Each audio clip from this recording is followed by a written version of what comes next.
말씀 보겠습니다. 오늘 우리에게 주시는 하나님의 말씀은 창세기 31장 1절에서 16절까지 말씀입니다. 창세기 31장 1절에서 16절까지 말씀입니다. 한 절씩 교독하시고 마지막 절은 합독하겠습니다. 야곱이 라반의 아들들이 하는 말을 들은즉 야곱이 우리 아버지의 소유를 다 빼앗고 우리 아버지의 소유로 말미암아 이 모든 재물을 모았다 하는지라. 야곱이 라반의 안색을 본즉 자기에게 대하여 전과 같지 아니하더라. 여호와께서 야곱에게 이르시되 내 조상의 땅 내 족속에게로 돌아가라. 내가 너와 함께 있으리라 하신지라.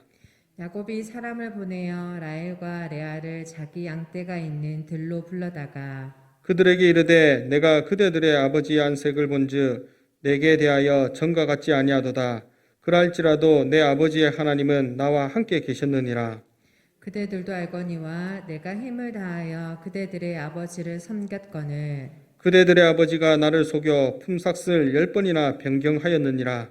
그러나 하나님이 그를 막으사 나를 해치지 못하게 하셨으며 그가 이르기를 점 있는 것이 내 싹이 되리라 하면 온 양떼가 낳은 것이 점 있는 것이요 또 얼룩무늬 있는 것이 내 삭시 되리라 하면 온 양떼가 낳은 것이 얼룩무늬 있는 것이니 하나님이 이같이 그대들의 아버지의 가축을 빼앗아 내게 주셨느니라.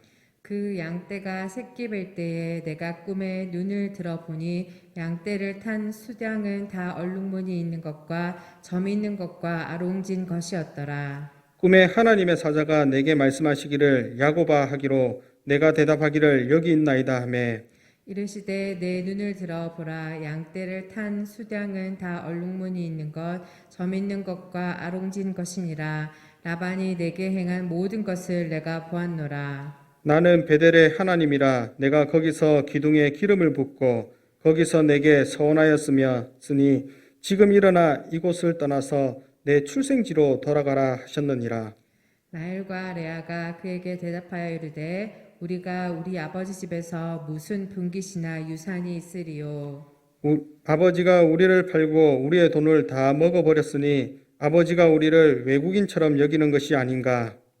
하나님이 우리 아버지에게서 취하여 가신 재물은 우리와 우리 자식의 것이니 이제 하나님이 당신에게 이르신 일을 다 준행하라. 아멘.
할렐루야.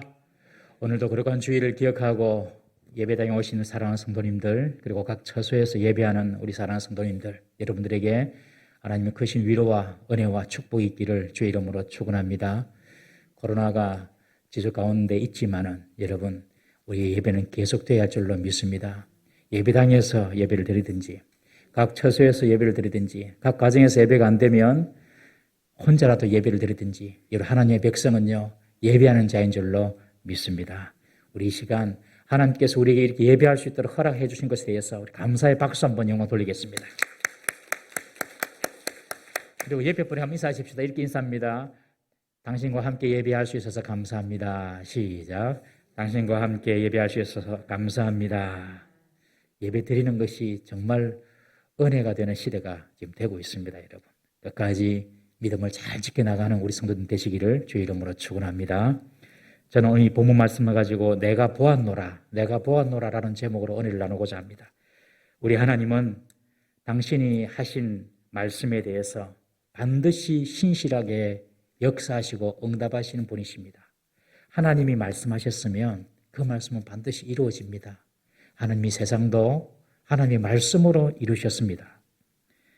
하나님께서 외삼촌 라멘의 집에서 일하면서 온갖 속임수와 어려움을 당하던 이 야곱에게 하나님께서 약속하신 대로 아들 11명을 낳게 하시고 양떼와 노비 그리고 낙타와 나귀 이런 물질들이 번성하는 축복을 주셨습니다. 하나님께서 야곱에게 하신 약속대로 응답하신 것입니다. 6년간의 그렇게 길지 않은 시간이었습니다. 야곱이 라반과 계약을 맺고 난 이후에 점지고 아롱지고 이런 양이나 염소떼가 나오면 야곱의 것이 되겠다. 그렇게 약속을 했죠. 그 뒤로 계속해서 점지고 아롱지고 얼룩지고 이런 염소나 양이 나오는 것입니다. 그래서 야곱은 거부가 됩니다. 이런 야곱의 갑작스런 형통에 놀라고 당황한 사람은 다름 아닌 라반과 그의 아들들이었습니다. 야곱의 가축과 재산이 엄청나게 불어나는 것을 보고 이상한 의심과 억측을 하게 됩니다. 라반의 아들들은 이 야곱이 아버지의 재산을 빼돌린 것이 틀림없다. 어떻게 이런 일이 있을 수 있느냐? 야곱이 이렇게 갑자기 번성할 수 있느냐? 무슨 속임수를 쓴 것이 틀림없다. 그렇게 생각한 것입니다. 그래서 라반의 아들들의 마음속에는 야곱에 대한 미움, 시기심, 적대감이 일어나기 시작했습니다. 여러분, 사람이 힘들고 낮은 자리, 어려운 환경에 있을 때에는 별로 사람들이 그 사람을 미워하거나 시기하지 않습니다. 그런데 그 사람이 부해지고 자리가 높아지고 재산도 많아지고 하는 일마다 잘 되고 그러면요, 괜히 사람들의 관심의 대상이 돼가지고 사람들의 입방아에 오르고 시기하는 사람도 생기고 미워하는 사람도 생기는 것입니다.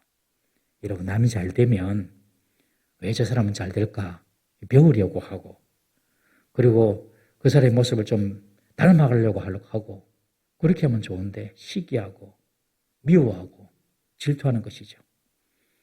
그래서는 안 될 줄로 믿습니다. 잘 되는 분들은 내가 잘 되어서 남이 나를 시기하고 미워한다 하더라도 거기에 마음을 두지 마시고 더 잘 되고 더 복된 길로 나아갈 생각만 하시기를 바랍니다.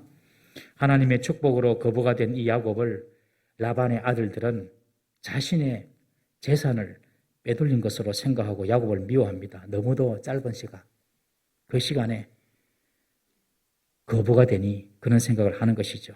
여러분, 하나님이 복 주시면 순간일지라도 기하급수적으로 복을 부어주실 수 있음을 믿으시기 바랍니다. 우리의 인내의 시간은 길지라도 하나님께서 역사하시고 응답하는 시간은 한순간이 될 수 있습니다. 여러분, 오늘도 갑자기 추워졌죠. 엊그제까지 저도 반팔 셔츠를 입고 다녔는데 이 참 날씨가 철이 바뀌는 게 따라서 갑자기 초겨울 같아요. 저는 그때만 느끼는 것이 하나님께서 역사하시면 정말 이런 일이 일어날 수 있구나. 어제까지 안 되던 일도 오늘 되는 것입니다, 여러분. 우리 성도는 이런 하나님의 역사, 하나님의 개입을 믿을 수 있어야 됩니다. 라반의 아들들은 이런 하나님의 개입, 하나님의 역사는 알지 못했습니다. 그러니 야곱이 자기 아버지와 자신들의 몫을 빼앗아 갔다고만 생각하는 것입니다. 그래서 자신들은 상대적으로 손해보고 손실을 보았다고 여기는 것이죠. 야곱의 것이 우리 것인데 야곱이 다 뺏어갔다는 것입니다. 라반의 아들들은 야곱에 대한 피해의식으로 가득 차 있었습니다. 자신을 타인의 어떤 부정적인 행동의 피해자로 인식하는 그 피해의식은 그 반대의 상황이 되었어도, 즉 자신이 다른 사람에게 피해를 주었음에도 불구하고 자신이 피해자인 것처럼 느끼고 행동하게 합니다. 그것이 피해의식입니다. 심각한 것이죠. 지금까지 누가 누구 덕 보고 살았습니까? 누가 피해를 보고 살았습니까? 야곱 때문에 라반의 집이 덕을 보고 라반의 그런 속임수 때문에 야곱이 피해보고 살았지 않습니까? 처음 라반의 집은 별로 대수롭지 않은 집이었습니다. 그러나 야곱이 와서 그의 재산들이 늘어나지 않았습니까? 14년 동안 무보수로 일을 해주었습니다. 그리고 6년 동안 봉사를 해주었습니다. 그러나 라반은 번번이 손바닥 뒤집듯이 계약을 10번이나 어기면서 야곱에게 정당한 대가를 지불하지 않았습니다. 그런데 이제 야곱이 하나님의 은혜로 가축이 많아지고 부가 성장하니 자신들이 피해본 것이라고 생각하는 것입니다. 여러분, 사탄은 이런 피해의식을 통해서 사람이 정상적이고 합리적으로 생각하지 못하도록 불행하게 만듭니다. 피해의식에 빠지면 사람이 불행하게 됩니다. 그것을 사탄이 이용합니다. 독일의 히틀러가 2차 세계대전을 일으키면서 유태인들을 그렇게 싫어하고 학살했지 않습니까? 600만 명을 죽였지 않습니까? 히틀러가 그렇게 사람들을 선동합니다. 독일에서 독일인들의 직업이 없어진 것은 유대인들이 들어와 가지고 유대인들이 다 직업을 차지하고 경제권을 차지했기 때문에 독일 사람들이 살기 어려워졌다. 그런 이야기를 하는 것이죠. 실제로 유대인들이 많은 직업을 차지하고 있었습니다만은 모든 경제적인 어려움을 유대인들에게 뒤집어 씌운 것입니다. 독일인들은 그런 피해의식을 가지고 유태인들을 싫어하게 되었고 유태인 말살 정책에 이런 독일인들의 피해의식을 히틀러가 이용한 것입니다. 여러분, 반사회적인 범죄를 저지르는 사람들 중에서도 보면 자신의 범죄 행위의 그 원인이 사회에 있다. 다 사회가 잘못됐다. 이렇게 생각하는 사람이 참 많습니다. 다 남 탓하는 것이죠. 이런 피해의식에 사로잡히는 사람이 여러분 범죄를 저지르는 경우가 참 많습니다. 나의 불행은 사회 시스템 탓이고 나의 불행은 부모 탓이고 나의 불행은 남편 탓이고 아내 탓이고 나는 순전히 피해만 당했다. 이것이 피해의식입니다. 여러분, 이런 피해의식에서 속히 빠져나와야 합니다. 그래야지 살 수 있습니다. 이런 피해의식에서 빠져나오는 방법이 무엇일까요? 우리는 영적으로 이 문제를 보면 이런 피해의식에서 빠져나오는 방법은 우리 성도라면 하나님의 통치와 내 삶에 일어나는 모든 일에 대한 하나님의 주권을 인정하는 것입니다. 그리고 반드시 하나님은 합력하여서 선을 이루시는 좋으신 하나님이다. 이 사실을 믿는 것입니다. 여러분, 반드시 하나님은 합력하셔서 선을 이루시는 좋으신 하나님이다. 이 사실을 믿으면 피해의식에서 자유할 수 있습니다. 우리가 지금 새벽기도 말씀으로 출애굽기를 계속 보고 있습니다. 출애굽기 20장에 보면 하나님의 백성으로 지켜야 할 10계명과 그리고 세부 규칙에서 쭉 설명하고 있죠. 그런데 거기 보면 살인자에 대한 규례가 나옵니다. 살인자는 어떻게 처단하냐면 반드시 죽이라는 것입니다. 특별히 고의로 남을 죽였을 때에 고의로 남을 죽였을 때는 그 사람은 반드시 살인을 해. 살인을 했을 경우는 반드시 그 사람은 사형이다. 그런데 실수로 사람을 죽일 수가 있지 않습니까? 본인 의지가 없는 자신의 의도적으로 하지 않은 실수로 사람을 죽였을 때는 그 사람을 도피성으로 피하게 해서 거기서 살게 합니다. 그래서 피해자의 그 가족이나 친지로부터 보복을 피할 수 있도록 고의가 아닌 실수로 사람을 죽였을 경우에는 그 사람의 생명을 보호해 줍니다. 그런데 여기 보면 실수로 사람을 죽인 것도 하나님의 허락하심 가운데 된 것이라고 말합니다. 우리 출애굽기 21장 13절 말씀 보겠습니다. 시작. 만일 사람이 고의적으로 한 것이 아니라 나 하나님이 사람을 그의 손에 넘긴 것이면 내가 그를 위하여 한 곳을 정하리니 그 사람이 그리로 도망할 것이며, 여기 보시면 고의로 사람을 죽이지 않고 실수로 사람을 죽였을 때에 그 사람은 도피성을 피해라고 하는데 여기서 하나님은 뭐라고 합니까? 나 하나님이 사람을 그의 손에 넘긴 것이며, 이 놀라운 표현이 있어요. 그러니까 실수로 사람을 죽였을 경우에도 사실은 그 모든 것조차도 하나님의 주권과 하나님의 섭리 속에 있다는 것입니다. 여러분, 사람의 실수도 하나님의 허용이라는 그런 하나님의 주권 속에 있다는 그 사실을 여러분 우리가 알아야 됩니다. 그러니 인생에서 일어나는 모든 활동이나 모든 사건들이 하나님의 주권 안에 있다. 이 사실을 여러분들 기억해야 됩니다. 그래야지 남 탓하지 않습니다. 사람 탓하지 않습니다. 피해의식에 빠지면 눈이 가리워져서 보고 싶은 것만 보고 자기 마음대로 생각하게 되는 것이죠. 지금 라반의 아들들이 그렇습니다. 야곱이 급속하게 부를 이루는 것을 보고 스스로 피해의식에 사로잡혀서 야곱을 못마땅하게 여기고 미워합니다. 야곱이 라반의 아들들이 하는 이야기를 듣고 그리고 삼촌 라반의 안색을 살펴보니 예전과는 다르다는 것을 느끼게 됩니다. 야곱은 더 이상 라반의 집에 머물면 안 되겠다 이런 생각을 하게 됩니다. 이때 하나님께서 기가 막히게 그 타이밍에 야곱에게 하나님께서 말씀하십니다. 야곱아, 이제 집을 떠나라. 라반의 집을 떠나라. 그리고 내 조상의 집으로 돌아가라 라고 명령하시죠. 야곱은 처음 라헬을 통하여서 11번째 아들 이 요셉을 낳았을 때 자기 집을 세우기 위해서 삼촌 라반의 집을 떠나려고 했습니다. 그런데 삼촌이 찾아와서 나를 사랑하거든 좀 남아있으라. 그리고 나와 새로운 계약을 맺자 하면서 이 삼촌하고 계약을 맺었는데 점 있고 아롱지고 얼룩진 양이나 염소를 낳으면 야곱의 것이 되겠다. 이런 계약을 맺었지요.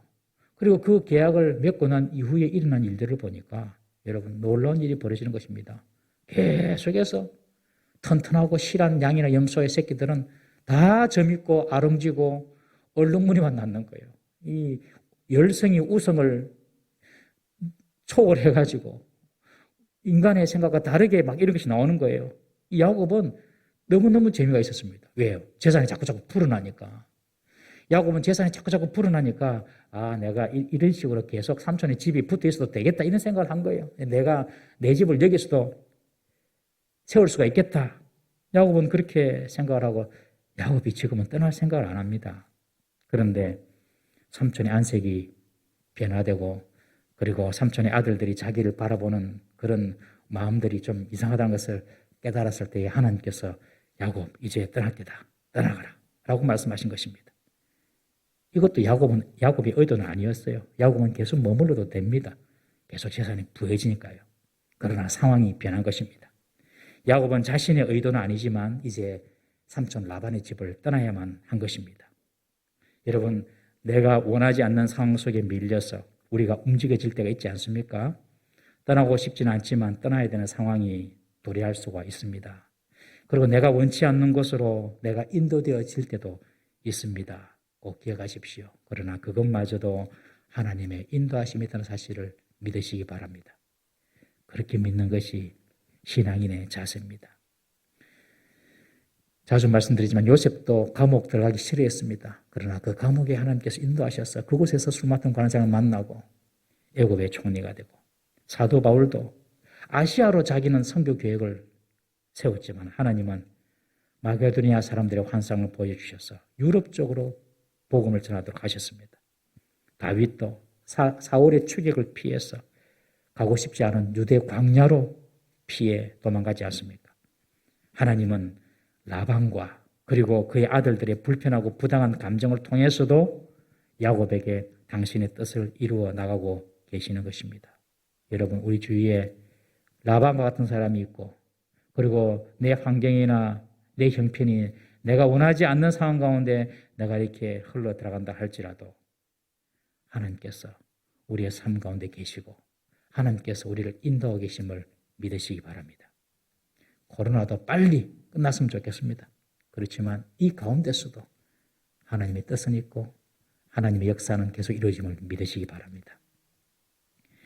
하나님의 말씀을 들은 야곱은 더 이상 지체하지 않습니다. 과감하게 행동합니다. 먼저 사람을 보내어서 두 부인 라헬과 레아를 들로 불러드립니다. 집에서 이야기 안 하고 들로 오라고 합니다. 눈치 못 채게 다른 사람이 그렇게 한 것 같습니다. 라헬과 레아를 들로 불러드립니다. 야곱은 삼촌의 집을 떠나는 것이 지금 상황과 형편에 맞고 하나님의 뜻이 분명하다고 알고 있었지만 야곱은 함께하는 그의 아내들과 의논하고 그 아내들의 동의를 얻고자 그 아내를 불러들인 것입니다. 여러분, 아무리 하나님의 뜻이 분명해 보인다고 하더라도 그 과정이 강압적이고 폭압적으로 이루어지는 것은 하나님의 방법이 아닙니다. 일을 처리하는 방법이 가능한 서로의 의사를 존중하고 진실하게 일이 이루어져야 하는 것이죠. 서로 의논할 때에 일들이 더 잘 되는 것입니다. 하나님 뜻이야, 따라와. 이거 아닙니다, 여러분. 잠언 15장 22절 보겠습니다. 잠언 15장 22절 시작. 의논이 없으면 경영이 무너지고 지략이 많으면 경영이 성립하느니라. 경영을 이루려면 의논을 많이 해야 됩니다. 그리고 경영이 성립되려면 많은 사람들의 생각, 좋은 생각들이 뭉쳐져야 하는 것이죠. 예, 때로는 정말 때로는 의논 없이 적극적으로 행동으로 옮겨질 때도 있습니다. 때로는. 아브라함의 예가 그렇지 않습니까? 아브라함. 하나님께서 이삭 바쳐라. 그러니 아브라함은 그 아내와 의논하지 않습니다. 왜요? 아브라함은 이미 알거든요. 아내 사라와 의논하면은 아내는 절대로 아들 이삭을 그 하나님께 드리는 번제물로 드릴 자세가 안 돼 있다는 것을 아브라함이 압니다. 그러니 그때는 이 아브라함이 사라와 의논하지 않고 아침 일찍 그냥 아브라함을 데리고 하나님께서 지정하신 모리아 산으로 올라가 버립니다. 그런데 여러분, 이런 예는요, 그렇게 흔한 예는 아닙니다. 특별한 예입니다. 가능한 모든 일을 서로 의논해서 정하는 것이 좋습니다. 특히 가정의 문제에서는 더욱 그러합니다. 야곱은 두 아내의 마음을 알고 싶어 했고 그들을 설득시키려고 한 것입니다. 이제 아버지 집을 떠나야 되는데 그것을 그 두 아내에게 설명하고 그리고 함께 동의를 얻어서 가려고 한 것입니다. 특별히 가정의 문제는 서로 부부가 가정이 의논하는 것이 중요합니다. 세상 일뿐만 아니라 주님을 섬기는 교회 일을 하더라도 여러분 부부간의 가정에서는 반드시 서로 의논하고 합의하는 것이 좋습니다. 헌금하는 일도 교회 헌금하는 일도 내가 그냥 은혜 충만히 받아가지고 막 불같이 마음이 뜨거워져가지고 그냥 혼자서 헌금하는 게 아니고 의논하고 남편과 아내와 의논하고 헌금하는 거예요. 교회 봉사하는 것도 내가 막 열정이 생겨가지고 그냥 하고 싶은 거 다다다 하는 게 아니고 내가 이렇게 봉사하게 되면 어쨌든 가정에 내조나 외조가 필요할 텐데 서로 내가 이렇게 교회 봉사를 하려고 한다. 서로 이야기하고 여러분 그래 하셔야 됩니다. 교회 봉사한다고 열심히 한다고 교회에 헌신한다고 가정에 불화가 생기는 일이 생겨서는 안 되는 것이죠. 야곱이 이제 두 아내를 불러들여서 그간의 자초지종을 다 상세하게 설명합니다. 참 야곱이 지금까지는 별로 말도 안 하고 좀 살았던 것 같아요. 아내에게 그냥 자기가 억울한 일 당하더라도 그냥 이렇게 그냥 묵묵히 지냈는데 지금은 아주 중요한 타임이기 때문에 그간의 일들을 두 아내를 불러서 다 이야기합니다. 내가 당신의 아버지의 안색을 보니까 예전과 같지 않다. 나에 대한 우호적인 모습은 다 사라지고 냉정하고 불편한 신기가 있다. 그런 이야기 다 합니다. 그 가운데 하나님께서 이제 아버지 집을 떠나라고 하셨다. 그런 말까지 다 합니다. 내가 지금까지 힘을 다하여서 그대들의 아버지를 섬겼지만 그대들의 아버지가 나를 속여서 품삯을 10번이나 변형되게 하셨다. 나는 아버지의 양떼를 치면서 게으르지 않았고 강교하게 속임수를 쓰지 않았고 가축을 빼돌리는 일도 없었으며 나는 정말 성실하게 일했다. 이런 이야기들을 이 두 아내에게 다 하는 것입니다. 그렇지만 아버지 야곱은 품삯을 10번이나 바꾸면서 자신의 이익을 구했다. 사실대로 다 얘기 다 합니다. 처음 라반과 야곱이 계약할 때는 어떤 계약을 했습니까? 점 있고 아롱지고 얼룩무늬가 있으면 다 주기로 했죠. 30장 32절에 지난주 보았습니다. 점이 있고 뭐 점이 있다든지 아롱지고 좀 얼룩얼룩 한다든지 뭐 그러면 그냥 다 야곱의 것이었습니다. 그런데 태어나는 거 보니 전부 다 점 있고 아롱지은 것만 태어나니까 이 라반이 머리를 써가지고 계약을 바꾸는 것입니다. 어떻게 바꿉니까? 야, 점 있는 것만 네 거 해라. 그렇게 지금 이야기하는 거예요. 그러니까 그 다음부터는 점 있는 것만 나오는 거예요. 안 되겠다. 야, 얼룩무늬만 있는 것만 네 거 해라. 그러니 그 다음부터는 또 얼룩무늬 있는 것만 나오는 거예요. 이런 식으로 막 이 가축이 불어나니까 라반도 놀라고 야곱도 놀랐던 것입니다. 그런 이야기들을 지금 이 아내들에게 다 이야기를 해 줍니다. 그래서 9절에 보면 야곱은 이 모든 것들이 다 하나님이 그대들의 아버지의 짐승을 내게 뺏어서 내게 주신 것이다 라고 말합니다. 이 뺐다는 이 표현은 원래 주인으로 돌려주다라는 그런 의미가 있습니다. 그러니 하나님께서는 그 라반의 소유로 있는 것이 원래 내 것이기 때문에 다 돌려주었다고 하는 것입니다. 그리고 라반과 처음에 계약할 때에도 얼룩지고 아롱진 것을 취하라는 그 사실도 사실은 하나님께서 꿈에 내게 다 보여주신 것이다. 그렇게 두한에게 다 설명을 합니다. 그러면서 하나님께서 라반이 내에게 행한 모든 것들을 다 보셨다라고 하나님 내게 말씀해 주셨다고 그것까지 다 말씀을 해줍니다. 사실 이것은 야곱도 잘 몰랐습니다. 그렇지만 하나님은 야곱을 보고 계셨고 그리고 야곱이 라반에게 부당하게 당하고 있는 것도 다 보고 계셨던 것입니다. 그리고 지금 야곱에게 다 갚아주시는 것입니다. 여러분, 우리가 살면서 부당한 손실 또 남에게 부당한 처우, 대우 받을 때가 있지요. 너무 여러분들이 갚으려고 하지 마세요. 하나님이 다 보고 계십니다. 그리고 하나님께서 다 갚아주십니다. 다 되돌려 주십니다, 여러분. 하나님은 우리의 행동뿐만 아니라 우리의 생각과 동기, 마음을 다 보고 계세요. 우리 예레미야 17장 10절 말씀 보겠습니다. 시작. 나 여호와는 심장을 살피며 폐부를 시험하고 각각 그의 행위와 그의 행실대로 보응하나니 하나님은 모든 것을 다 보고 계십니다.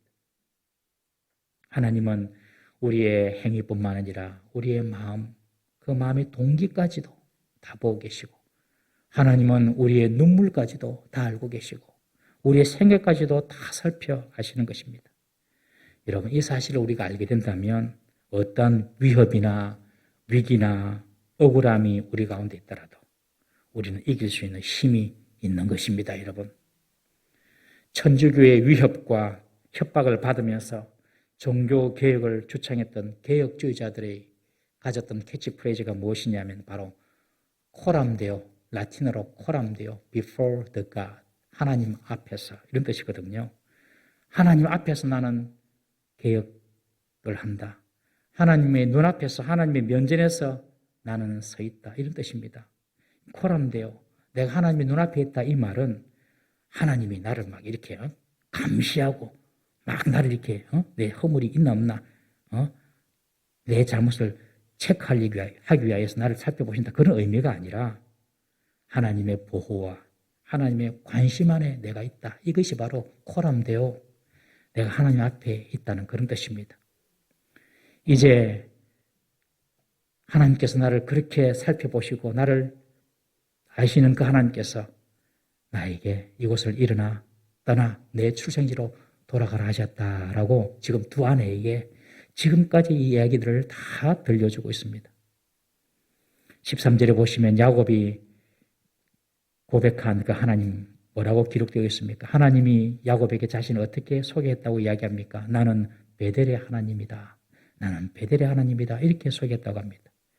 야곱이 베델에서 만난 하나님이라는 뜻입니다. 처음 이 야곱이 집에서 도망와서 외삼촌 라반의 집으로 가는 길, 그 광야 가운데 하나님을 처음 만났는데 그때 하나님을 만날 때 하나님은 자신을 야곱에게 뭐라고 소개했냐면 나는 네 조부 아브라함의 하나님, 네 아버지 이삭의 하나님, 그렇게 소개를 했어요. 그런데 이제는 야곱에게 나는 베델의 하나님이다. 그렇게 소개합니다. 이 베델에서 어떤 일들이 일어났던 것입니까? 우리 창세기 28장 15절 말씀 한번 읽어보겠습니다. 시작. 내가 너와 함께 있어 내가 어디로 가든지 너를 지키며 너를 이끌어 이 땅으로 돌아오게 할지라. 내가 내게 허락한 것을 다 이루기까지 너를 떠나지 아니하리라 하신지라. 그 광야 그 베델에서 하나님께서는 야곱과 함께 하겠다는 것을 약속해 주셨고 내가 이 땅으로 다시 돌아올 때까지 내가 너를 떠나지 않겠다. 그리고 내가 너에게 약속한 허락한 모든 것을 다 이룰 때까지 내가 너를 떠나지 않겠다. 이런 약속을 해주셨거든요. 이제 하나님께서 야곱에게 나는 베델의 하나님이다. 그렇게 말씀하시면서 야곱 네가 지금까지 자식들이 번성하고 가축대가 번성하고 사업에 성공하고 이 모든 것들이 바로 내가 너에게 한 그 약속을 다 베델에서 한 약속을 내가 다 이루어 주었다. 그렇게 말씀하시는 것입니다. 하나님께서 베델의 하나님이다라고 야곱에게 말씀하시는 것은 베델에서 너와 한 그 모든 약속을 내가 다 이루어준 하나님이다. 그런 말씀입니다. 여러분, 하나님이 야곱에게 말씀하신 것처럼 모든 세상 사람들에게 보여주고 싶은 것이 무엇이겠습니까? 그것은 나는 내가 약속하고 말한 대로 시행하는 전능한 하나님이라는 것입니다.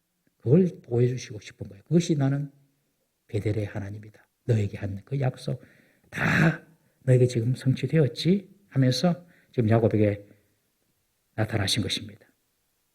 사람은 말을 해도 잘 못 지킵니다. 사람은 말을 해도 그때는 이런 어떤 의도를 가지고 이야기해도 또 시간 지나고 환경이 변하면 잘 지키지 못할 때가 있어요. 사람들이 자기가 한 말을 좀 잘 지키지 못한다고 너무 그 사람을 정죄할 필요는 없습니다. 다 사람이 연약해서 그렇습니다. 그러나 하나님의 말씀, 하나님이 하신 말씀은요, 반드시 성취가 되는 것입니다. 그것이 바로 지금 야곱에게 나타나셔서 나는 베델의 하나님이다. 그 베델 광야 가운데서 너에게 약속한 대로 다 이룬 하나님이다. 그렇게 말씀하시는 것입니다. 여러분, 하나님이 우리를 구원해 주시고 우리에게 복 주시는 이유가 무엇입니까, 여러분? 하나님이 우리를 구원해 주시고 우리에게 복 주시는 이유, 우리가 잘나고 거룩해서가 아닙니다, 여러분. 내가 좀 복을 받고 내가 좀 잘났다고 하더라도, 내가 좀 복을 받고 내가 좀 잘 된다고 하더라도 내가 다른 사람에 비해서 내가 좀 더 우월하고 나은 것이 없습니다.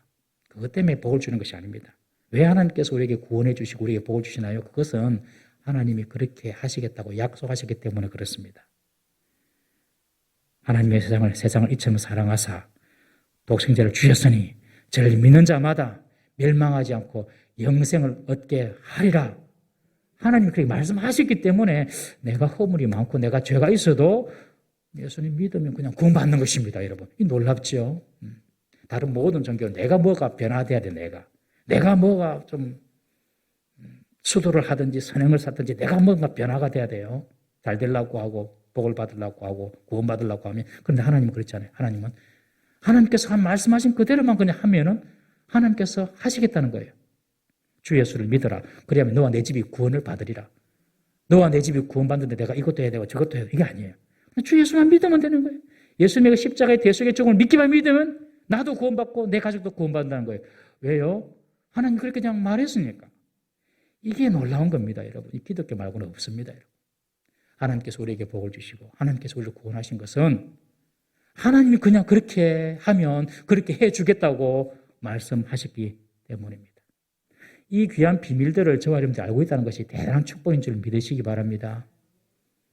그래서 여러분 우리가 기도할 때에도 하나님의 약속을 붙잡고 기도해야 됩니다. 그냥 내가 막 만들어낸 기도 말고 하나님 말씀의 약속을 붙잡고 기도해야 됩니다. 그러면요 100% 하나님께서 그 기도 응답해 주시는 것입니다. 야곱의 긴 이야기를 다 들은 이 라헬과 레아, 이 두 아내의 반응이 어떠합니까? 그래도 아무리 미워도 자기 아버지이지 않습니까? 라반이. 자기 아버지인데 이 딸들의 반응이 냉담합니다. 이렇게 말합니다. 우리가 우리 아버지 집에서 무슨 분깃이나 유업이 있으리요? 그렇게 말합니다. 고대 근동의 관습에 의하면 출가한 딸들은 부모의 재산에 대해서 아무런 권리가 없습니다. 그러니 그렇게 말을 합니다. 그리고 라헬과 레아는요. 아버지 라반의 집이 아니라 우리는 야곱을 통하여서 우리한테 소망이 있다. 지금 이 사실을 말하는 것입니다. 그리고 이런 말을 합니다. 아버지가 우리를 팔고 우리 돈을 다 먹었다. 그런 표현을 해요. 아버지가 우리를 팔고 우리 돈을 다 먹어서 아버지는 우리를 딸로 생각하는 것이 아니라 마치 이방인처럼 외국인처럼 생각하는 것이야. 그렇게 말합니다. 아버지가 그들의 재산을 다 먹었단 말이 무슨 말입니까? 아버지가 자신들의 돈을 먹었단 말이 무슨 말입니까? 그것은 라헬과 레아가 결혼할 때에 야곱이 결혼 지참금을 준 것을 의미합니다. 결혼 지참금. 야곱이 돈이 없기 때문에 결혼 지참금을 돈으로 주지 않고 노동력으로 제공했죠. 7년, 14년을 노동력으로 제공했습니다. 그 노동력 값을 라반이 고스란히 다 챙겼습니다. 여러분 고대 근동에서 남자가 여자한테 장가를 들 때에는 결혼지참금이라는 것이 있었는데 그 결혼지참금 제도는 어떤 제도냐면은 시아버지 라반에게 아버지 먹으라고 준 것이 아니라 아버지는 그 결혼 지참을 딱 받고 있다가 훗날 자기 딸들이 살아가면서 불의한 일을 당했을 때 이를테면 남편이 일찍 죽고 혼자가 되었다든지 아니면 뭐 딸들이 결혼하고 살지만은 나갔지만은 큰 질병에 걸려서 큰 돈이 필요하다든지 그럴 때에는 그 결혼 지참금을 가지고 있다가 그 딸들에게 줘야 되는 것입니다. 그러니까 이 결혼 지참금은 아버지를 위한 것이 아니라 딸들의 미래에 대한 어떤 보험 같은 것입니다. 그걸 갖고 있다가 줘야 되는 거예요. 그런데 라반은 어떻게 했다고요? 싹 다 먹었단 말입니다. 자기가. 14년 동안 자기 남편 야곱이 일을 해가지고 번 돈을 갖다가 그냥 아버지가 싹 다 먹었다는 거예요. 자기에게 안 줬다는 겁니다. 그 말입니다. 그래서 아버지는 우리의 돈을 다 먹었다. 그렇게 말을 하는 것이죠. 아버지가 자신들의 딸 라헬과 레아를 마치 이방인처럼 외국인처럼 그렇게 대했다. 그 딸들이 그렇게 지금 느끼고 있는 것입니다. 사랑하는 성도님 여러분, 우리의 자녀들이 우리를 볼 때에 우리 아버지, 우리 어머니가 나를 정말 아들, 딸로 보지 않고 남의 아들, 딸로 보는 것 같다. 이런 생각이 안 들도록 우리가 해야 될 줄로 믿습니다. 부모가요, 자식이 소중해야 됩니다. 자식보다 다른 돈을 더 중요하게 생각하고 자식보다 뭐 다른 것을 자기 자존심을 더 중요하게 생각하고 뭐 그렇게 하면 안 되는 것이죠. 그냥 자식이라는 존재 그 자체 하나님께서 내게 준 선물이다. 중요하게 생각해야 됩니다. 우리 자녀들 중에서 아직 믿음 생활 안 하는 자녀도 있습니다. 그렇죠? 그러면 너는 믿음 생활 안 하기 때문에 미워 싫어. 절대로 그러면 안 됩니다, 여러분. 너는 너무 소중해. 하나님께 주신 선물이야. 자녀가 볼 때에 하나님은 우리 부모가 내가 믿음 생활 안 해서 날 싫어한다 이런 생각 가지게 하면 안 된다는 거예요. 우리 부모는 그저 나를 사랑하신다. 그저 나를 너무너무 내가 어떤 형편이 있더라도 어떤 죄를 짓더라도 나를 사랑하신다. 그런 마음이 자녀에게 들도록 해야 하는 것입니다. 그러나 슬프게도 라반은 그런 모습을 딸들에게 보여주지 못했습니다. 자신의 딸들에게 인정받지 못하는 아버지였습니다. 그리고 야곱에게 이 라헬과 레아가 말합니다. 하나님이 우리 아버지에게서 취하여 주신 재물은 당신과 우리 것이니 그리고 우리 자식 것이니 괜찮다. 하나님께서 당신에게 명령하신 대로 다 준행하세요. 라고 이제 두 아내의 전적인 동의와 허락을 받습니다. 라반은 딸들의 인정을 받지 못한 어찌 보면 참 외롭고 불행한 아버지였습니다. 그러나 야곱은 아내들의 인정을 받았습니다. 여러분, 우리가 진정한 하나님의 사람임을 누가 인정해야 합니까, 여러분? 바로 가장 가까운 사람들이 인정할 수 있어야 됩니다. 그것이 진짜입니다. 목사도 모르고요. 장로님들도 모르고요. 다 모릅니다. 누가 합니까? 집에 같이 사는 사람이 합니다. 가장 가까운 사람이 인정하는 그 사람의 신앙, 그 사람의 삶, 그것이 바로 진짜인 것입니다. 예수님께서 십자가 위에 달려서서 돌아가실 때에 예수님 십자가 바로 밑에서 예수님의 그 마지막 죽음을 끝까지 지켜보았던 로마의 백부장이 있었습니다. 그 로마의 백부장이 예수님의 사형을 집도한 사람이거든요. 십자가의 못을 받고 예수님을 십자가에 달리게 한 사람입니다. 로마의 백부장이 예수님이 죽는 모습을 끝까지 지켜보고 마지막 한 말이 그는 정말 하나님의 아들이었다. 그 말이었습니다. 가장 가까이 있는 사람이 예수님을 보고 그렇게 인정한 것이죠. 여러분, 저와 여러분들이 가까운 사람으로부터 인정받을 수 있기를 주의 이름으로 축원합니다. 그것이 진짜입니다. 성공이 무엇입니까, 여러분? 가까운 사람에게 사랑받고 가까운 사람에게 인정받는 것, 그것이 성공입니다. 야곱은 자신을 대하는 삼촌 라반의 안색이 바뀌고 하나님께서 떠나라는 그런 명령을 내리셔서 아내들과 상의하여서 삼촌 라반의 집을 떠납니다. 라반은 두 딸들의 인정을 받지 못했지만 야곱은 두 아내의 인정을 받고 이제 떠납니다. 20년 동안 봤던 아람 이 외삼촌의 집에서의 모든 생활을 청산하고 이제 자신이 태어난 고향으로 돌아가려고 합니다. 지난 날을 이렇게 돌아보면 참 야곱은 많은 풍상의 세월 가운데 야곱은 고생을 참 많이 했습니다. 그런데 야곱이 그 가운데 배운 것이 있습니다. 그 20년의 외삼촌의 집에서 고생 많이 했지만 배운 것이 있습니다. 그것이 무엇입니까? 바로 하나님에 대해서 알게 되고 하나님에 대해서 배우게 되었다는 것입니다. 오늘 이 야곱이 두 아내 라헬과 레아에게 쭉 말을 하는 것을 보십시오. 5절에 보면 그렇게 말을 합니다. 당신 아버지의 안색을 보니까 전과 같지 않다. 그럴지라도 내 아버지 하나님은 나와 함께 계셨다. 그런 고백을 하죠. 7절에도 보시면 그대들의 아버지가 나를 속여 품삯을 10번이나 변경하였느니라. 그러나 하나님이 그를 막으사 나를 해치지 못하게 하셨다. 하나님에 대해서 이야기하고죠. 또 9절도 보시면 하나님이 이같이 그대들의 아버지의 가축을 빼앗아 내게 주셨다.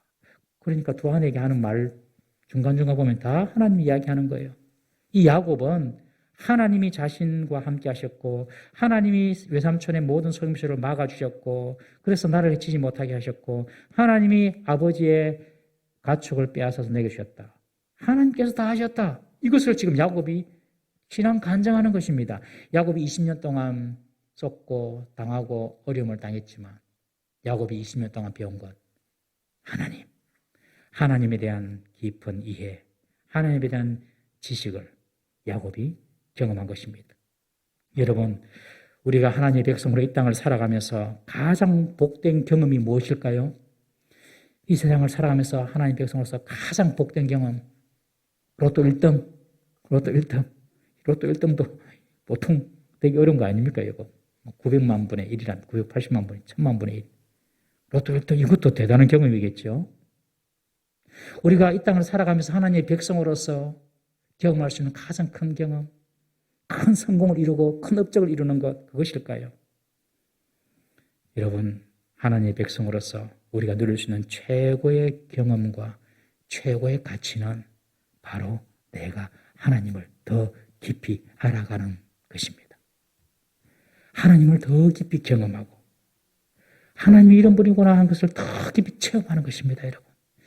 그것이 하나님의 백성으로서 이 땅에서 살아가는 최고의 경험이고 최고의 가치인 줄 믿으시기를 바랍니다. 야곱은 사람들의 방해와 도전 속에서도 하나님의 약속은 이루어지며 하나님은 모든 것을 살펴보시고 아시고 그의 백성을 끝까지 지켜주시는 분이신 것을 야곱은 경험을 통하여 알게 됩니다. 사랑하는 성도님 여러분, 우리가 살아가는 삶도 하나님을 알아가는 시간이 되기를 주의 이름으로 축원합니다. 하나님을 경험하고 하나님을 알아가는 삶, 그것이 최고의 삶입니다.